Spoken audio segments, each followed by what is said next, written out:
الحمدللہ رب العالمین والصلاة والسلام علی اشرف الانبیاء والمرسلین نبینا محمد وعلی آلہ وصحبہ اجمعین اما بعد فاعوذ باللہ من الشیطان الرجیم یا ایھا الذین آمنوا اصبروا وصابروا ورابطوا واتقوا اللہ لعلکم تفلحون۔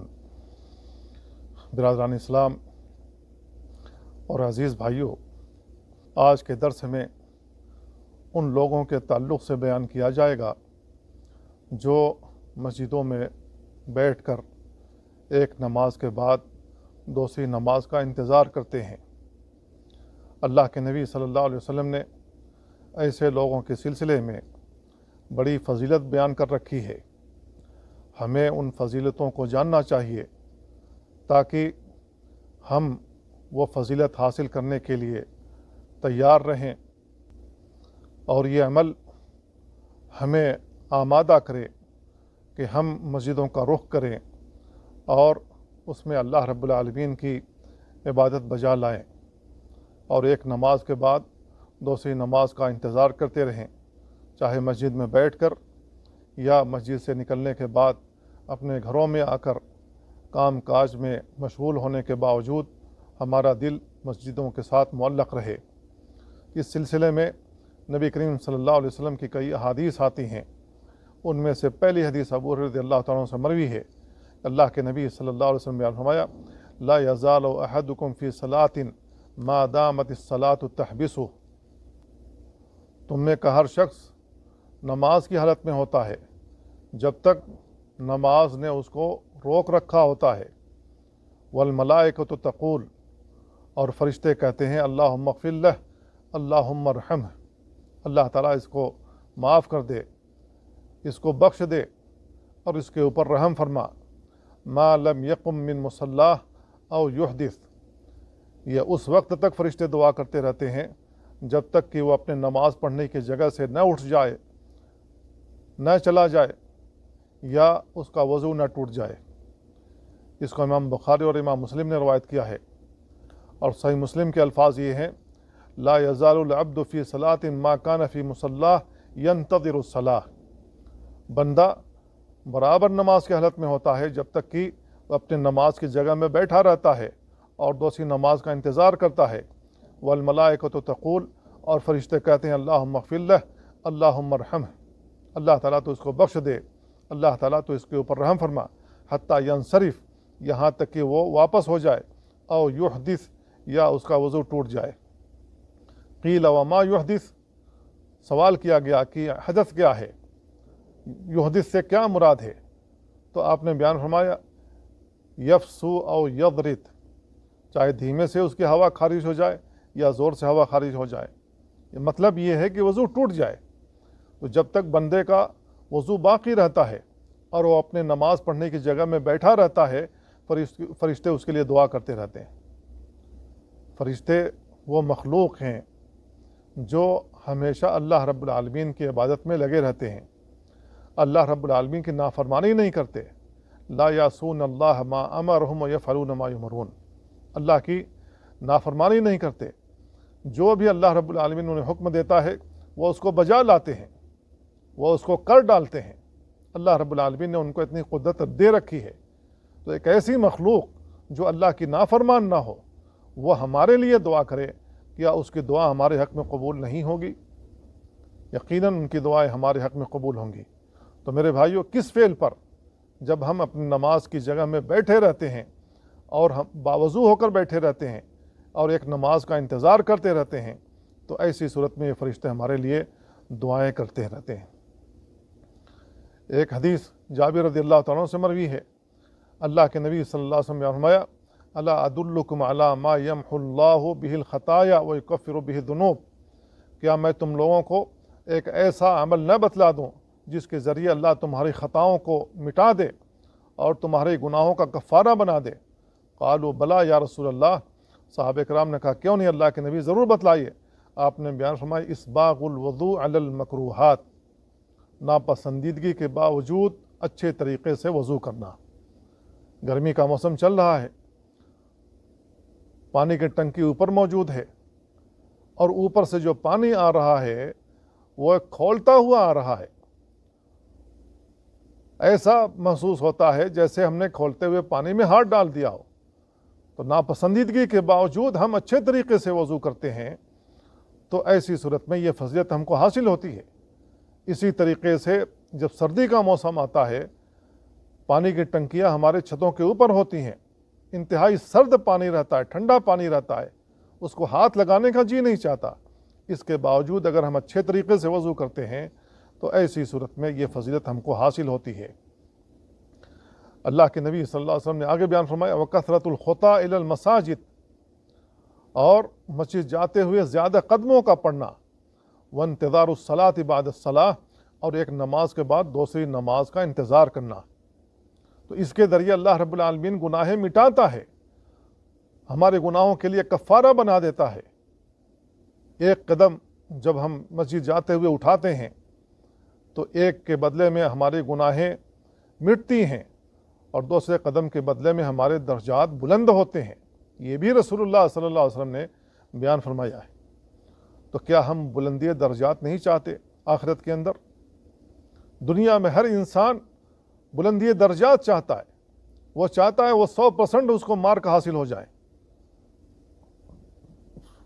ہم دنیا میں اعلیٰ سے اعلیٰ نمبر حاصل کرنے کی کوشش کرتے ہیں، لیکن ہم آخرت کو کیسے بھول جاتے ہیں؟ آخرت کے اندر جو ہمیں اعلیٰ نمبر ملنے والا ہے انہی اعمال کی بدولت جنہیں رسول اللہ صلی اللہ علیہ وسلم نے بیان فرمایا ہے۔ ایک اور حدیث علی بن ابی طالب رضی اللہ عنہ سے مروی ہے، اللہ کے نبی صلی اللہ علیہ وسلم بیان فرماتے ہیں اسباغ الوضوء فی المکارہ واعمال الاقدام الی المساجد منتظار الصلاۃ بعد الصلاۃ یغسل الخطایا غسلا۔ آپ نے بیان فرمایا کہ ناپسندیدگی کے باوجود عمدہ طریقے سے وضو کرنا اور مسجد جاتے ہوئے زیادہ قدموں کا پڑھنا، ایک نماز کے بعد دوسری نماز کا انتظار کرنا، ایسا ہے کہ اس کے ذریعے سے اللہ رب العالمین گناہوں کو دھل دیتا ہے۔ جس طریقے سے انسان کے کپڑے دھل جاتے ہیں مشینوں میں جا کر کے، اسی طریقے سے اللہ رب العالمین لوگوں کی گناہیں دھل دیتا ہے۔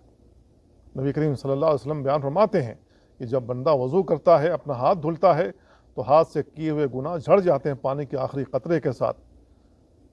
جب بندہ اپنا منہ دھلتا ہے، چہرہ دھلتا ہے، آنکھ دھلتا ہے، ناک میں پانی ڈالتا ہے، تو آخری قطرے کے ساتھ جو کچھ بھی گناہ کے کام کیے ہوئے ہوتے ہیں چہرے کے ساتھ، اللہ رب العالمین پانی کے آخری قطرے کے ساتھ اس گناہ کو دھل دیتا ہے، وہ گناہیں نکل جاتی ہیں۔ جب آدمی اپنا پاؤں دھلتا ہے تو پانی کے آخری قطرے کے ساتھ وہ گناہ بھی دھل جاتی ہے، وہ گناہ بھی نکل جاتی ہے۔ اس طریقے سے انسان پاک و صاف ہو کر کے مسجد کا رخ کرتا ہے اور اللہ رب العالمین کے سامنے کھڑا ہو جاتا ہے، اللہ رب العالمین کی تعریف بیان کرتا ہے اور اللہ رب العالمین سے دعا کرتا ہے اللہ تعالیٰ مجھے سیدھے راستے پر چلا۔ تو کیا جب اللہ رب العالمین سے سیدھے راستے کی ہدایت جب مانگی جائے گی، کیا اللہ رب العالمین ہدایت نہیں دے گا؟ یقیناً دے گا، خاص طور سے جب ہم پاک صاف ہوں، ہمارے گناہ جھڑ چکے ہوں، ہمارے گناہ نکل چکے ہوں۔ تو یہ بہت بڑی فضیلت ہے جو رسول اللہ صلی اللہ علیہ وسلم نے اس حدیث کے اندر بیان فرمائی ہے۔ اس کو ابو یعلا نے روایت کیا ہے، امام بزار نے اور امام حاکم نے، اور امام حاکم نے کہا صحیح علی شرط مسلم، یہ حدیث صحیح ہے اور امام مسلم کی شرط کے مطابق ہے۔ اس سلسلے میں ایک اور روایت ابو سعید خدری رضی اللہ عنہ سے مروی ہے، وہ کہتے ہیں کہ اللہ کے نبی صلی اللہ علیہ وسلم نے بیان فرمایا الا ادلکم علی ما یکفر اللہ بہ الخطایا ویرید بہ الحسنات، کیا میں تم لوگوں کو ایک ایسا عمل نہ بتلا دوں جس کے ذریعے اللہ تمہاری گناہوں کا کفارہ بنا دے اور اس کے ذریعے سے تمہیں نیکیاں حاصل ہوں؟ قالوا بلا یا رسول اللہ، تو صحابہ کرام نے کہا کیوں نہیں اللہ کے نبی، ضرور بتلائیے۔ آپ نے بیان فرمایا اسباغ الوضوء فی المکارہ، ناپسندیدگی کے باوجود عمدہ طریقے سے وضو کرنا، وکثرۃ الخطیٰ الی المسجد، اور مسجد جاتے ہوئے زیادہ قدم کا پڑھنا، والصلاۃ بعد الصلاۃ، ایک نماز کے بعد دوسری نماز کا انتظار کرنا، وما من احد یخرج من بیتہ متطہرا حتی یاتی المسجد فیصلی فیہ مع المسلمین او مع الامام ثم ينتظر الصلاۃ التي بعدها الا قالت الملائکۃ اللہم اغفر لہ اللہم ارحمہ۔